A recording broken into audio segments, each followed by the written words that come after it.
Alright guys, welcome back to another video, the first video of 2021. So, here's the question I'm asking. The iPhone SE versus the iPhone 6S in 2021. Which should you buy? Now, we will add the 6S Plus later, but right now I don't have my 6S Plus. It's on the way here. So for right now, we're going to do the SE versus the 6S, which I think is a more fair comparison because these two phones are both very cheap, considering for up-to-date iPhones. You can find both for around, well, you can find the SE for like anywhere from like $70 to $100, the 6S from like $100 to $150. The 6S I feel like is a little bit expensive, but I mean, these are both getting updates still. However, on here, oh, sorry for the tripod, I am running versions of iOS 13. If we go into general here, 13.3.1, 13.6.1, so I'm keeping them on iOS 13 for a while because I don't know if I want iOS 14 on these. But I mean, really, it's a tough choice to make when choosing between the SE and the 6S because the SE, it's not a bad phone by any means. It's got a 4-inch screen that is sub 720p, which does kind of suck, but it does have a very nice small form factor. You're going to have no problem reaching any part of the screen.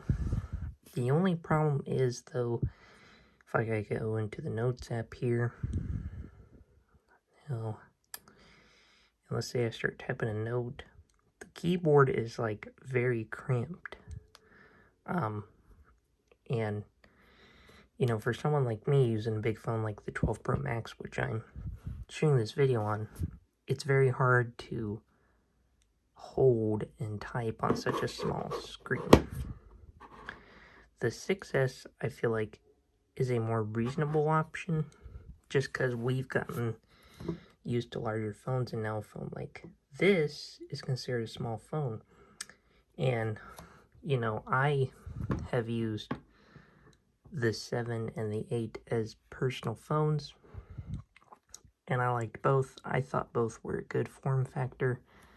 And I had the 5S, which is similar to the SE, but, I'm just more a fan of the 6S form factor. Now, I was going to run benchmarks till I realized I didn't have it installed on my 6S here, but it is installed on my SE, but really wouldn't matter because, they're using the same chipset, and they both have the same rear camera.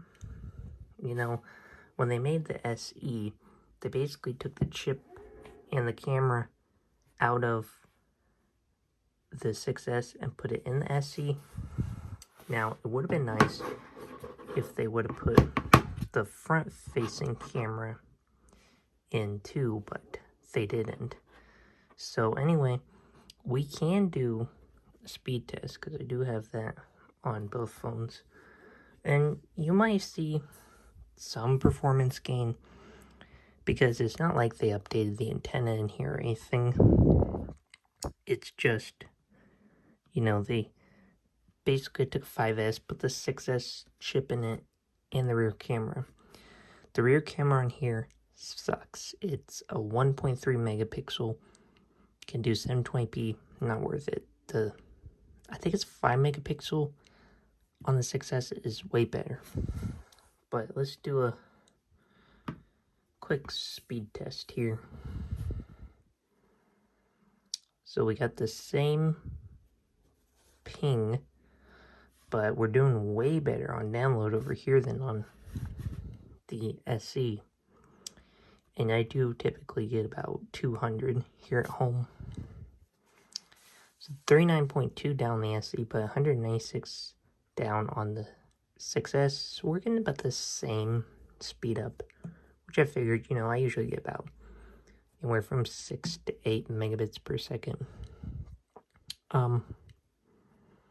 Actually got a little bit higher on the SE here, but, you know, it's a tough choice because you have cheaper and basically the same as this, minus the front camera and the sub 720p screen, but over here you have at least a 720p screen, so you're not too bad off.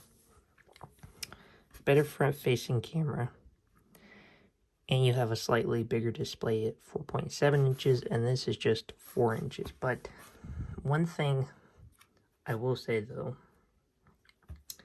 and I've seen this with every 6S, it seems like, is battery health. Battery health is probably the worst on the 6S. It's very hard to find an SE with a bad battery. This one has 89%, which is a little bit on the lower side, but it isn't the worst. The 6S though, we're at 76%, which really, to be fair, is better than my iPhone 8 here, which is currently, well, no, it's 77%, but my iPhone 8 won't die when it gets to like 15%. The 6S will. So if you find a 6S with good battery health, then yes, by all means, get the 6S. But the SE, you know, you'll like never find a bad battery on an SE. It's very rare. I'm gonna hit Siri.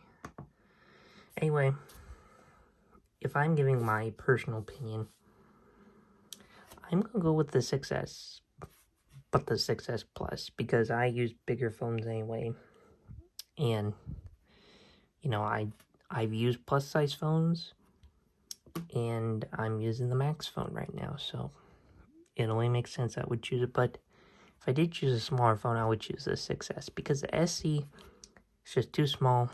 The screen, you can kind of pixel peep something, and just the front camera, I mean, sub $100 if you get a 32 gigabyte is okay, but really these days you need a higher capacity phone, so definitely get 64 or 128. But thank you for watching, and I will see you guys in the next video, and hopefully more soon.